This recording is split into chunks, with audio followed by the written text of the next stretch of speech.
Hey guys, Regina here. Hey, thanks for stopping by my channel. Regina, the Queen of Car Loans and Credit. But while you're here, hit the subscribe button so that every time I drop a video, you will get a notification. But today's video, we're going to talk about items that dealerships charge where they're charging high premium prices.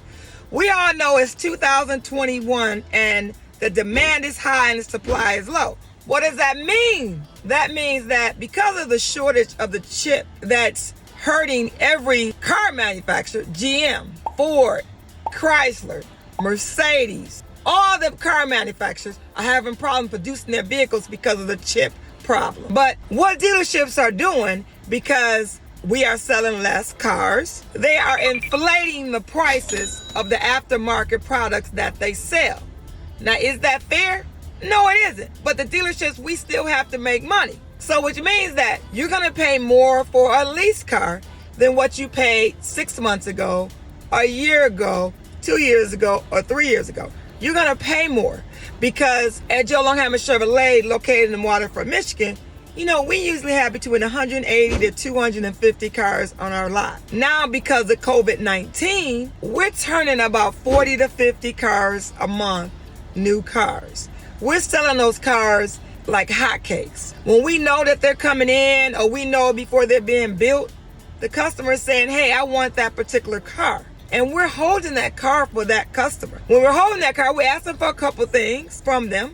And then when the car comes in, they're taking delivery. But let me just tell you the purpose of my video today is, you really want to watch out for the inflated prices that these dealerships are charging. In every state, there's a fee called a doc fee. That's documentation fee. Now that fee is charged by all car dealerships, whether it's a franchise like General Motors, Ford, the regular buy here, pay here lots, or just the side mom and pop shops. They have what you call a doc fee. Those are the fees that we consider, well, you know, helps pay for the biller in the office, the ladies or the men that work in the office that help take care of the paperwork, the porters that got to go to Secretary of State and get the title for the customer doesn't have the title. So we call that a doc fee.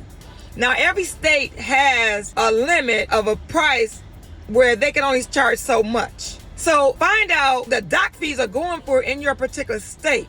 Because the reason you want to know this is because you don't want to get gouged. I don't want to share any of the fees that we charge because I don't know when you're going to see this video. You can see this video in 2021, or you can see this video in 2022 or 23. Every state has their limit on documentation's doc fee. Just make sure you're not getting gouged. No negotiation when it comes to a doc fee is because that's what we charge. But if you know someone that has bought a car at that particular dealership before, you can always say, what was your doc fee? What was your documentation fee? Or let me see your contract. Because you just want to make sure that you're not being charged $500 to $600 more for a documentation fee because of the way the market is right now because of COVID. You want to be treated fairly. Let's move away from the doc fee because the dealership will tell you, you know, that's our fee. We're not changing our doc fee. We're not taking that off because they got to pay the people in the office and they just got to pay the whatever fees they want to pay. The first thing that you really want to watch out for and you want to really pay attention to when you go into a dealership, a lot, buy your pay a lot mom and pop shop is if they have low jack and they're trying to sell you low jack, why are you buying low jack for a vehicle? I don't care if it's $1,200, $1,300 discounted at $695.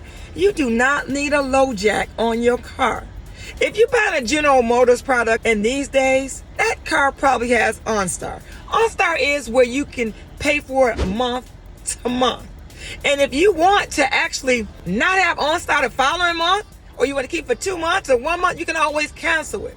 When you pay for low jack, or you pay for any other item that's in your contract and you're financing it, you don't call a dealership up and say, or you don't call that company and say, okay, well, I don't want to be done. I want to cancel it and I want to take it out of my payment. No, only way you're going to be to cancel that particular aftermarket product that you buy is that they take it off your principal balance of your loan. Your payment's not going to change. It's going to stay the same. So watch out for those aftermarket products. Get aftermarket products that make sense. Time will. If they're charging you $1,000 or $1,500 or $2,000 for tire and wheel, you need to question that fee. You need to question the fee if it's over $800.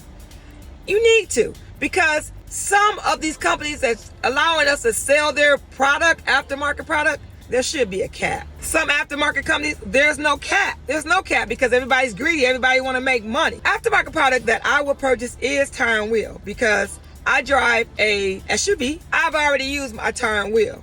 If I would have had to purchase a tire, my tire for my Tahoe, and I said SUV, now I'm telling you what I'm driving, but for my Tahoe would have been about $500, a little bit over $500 for the same tires to put on this vehicle. And then my rim got bent.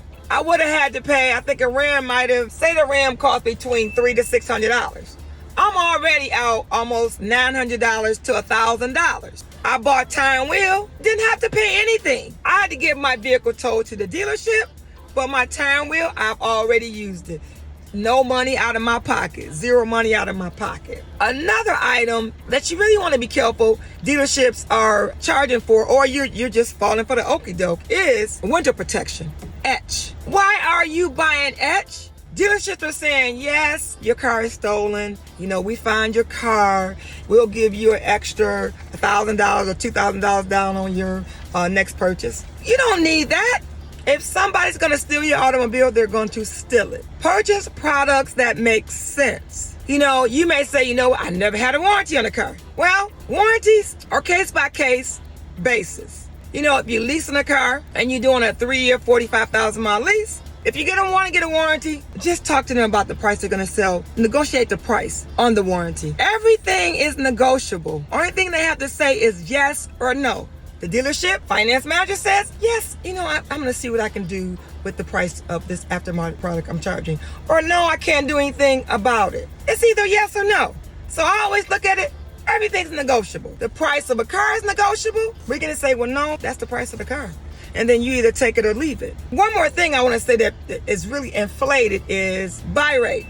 Buy rate. When the dealership finances someone or leases someone, they put them into a vehicle. It's what you call a buy rate. That is what the lender is charging the dealership for that particular loan. We call it a buy rate. The rate can be marked up 1 point, 2 points, and it just depends on what bank it is. So there's markup in it. Some dealerships are charging 1 to 2% markup. So it just depends on what bank it is. The dealership may charge a buy rate. They charge the buy rate. In most cases, they're not going to charge you the buy rate. They're going to mark it up. That's negotiable too. So you say, you know what, do you have a point in my deal, or how much did you mark my rate up? They might say, well, you know, I didn't mark your rate up at all. How do you deviate from that? You say, you know, the payment's at $550. I really honestly need to be at $499. You got me at $550, or the most I can go is $505. And then you say, you could be right in the dealerships, in the finance manager's office, and you can say, you know what, I'm getting kind of hesitant and scared about this payment here. I think I need to go home and I need to think about it. And after you say you need to go home and think about it, when you say those words, the finance manager is going to poop in their pants. They're going to poop in their pants. You know why? Not going to actually poop in their pants, but they're going to pass gas a little bit. They're going to be upset because the deal in the finance office is falling apart. So if you need to negotiate, sometimes it might be better to negotiate when you get in the finance office. Yes, that would piss me off because I sell cars, but I would wonder what the problem is. What's the problem? What the problem is? That didn't make sense. But what is the problem? All right, I'll see you in the next video. I got a little long-winded on this video because I got excited, but I hope this helped you a little bit right now. Is be smart out when you're going out there to buy a vehicle, whether you lease or purchasing. Make sure the dealerships don't gouge you. Be smart. I'll see you in the next video.